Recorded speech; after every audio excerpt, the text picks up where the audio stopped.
Hey guys! Nagluluto ako ngayon ng ating tinolang isda. And nilagyan natin again siya ng red spinach. But this time guys ay hinaluan natin ng tofu. Ayan yung tofu natin guys. Oh. Hinaluan natin ng tofu and okra. So, hey guys! Luto na ang ating tinolang fish da. And ang sarap nitong pagkakaluto ko ngayon guys. May ano siya, may tofu. Ayan o, may tofu siya guys. Hinaluan natin ng tofu ang ating fish da. And red spinach and the okra. And meron tong tanglad guys, no? Oh, ito yung ating fish da.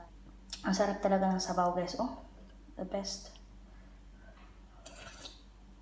Ang laki ng mata ng fish da ko guys. Oh.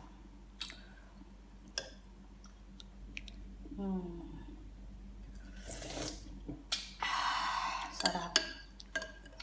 The tofu guys. Tofu. Sarap. Ang tofu masarap pag nahalo sa soup. Saksi ang aking aso. Naamoy din ng aking aso yung niluluto ko guys. Ang sarap guys. The okra.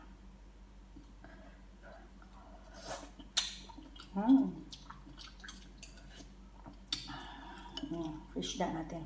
Pero, syempre, kukuha ako ng kanin ko guys. So, thanks everyone for watching. Bye-bye. Kukuha muna ako ng kanin at masarap ito sa kanin.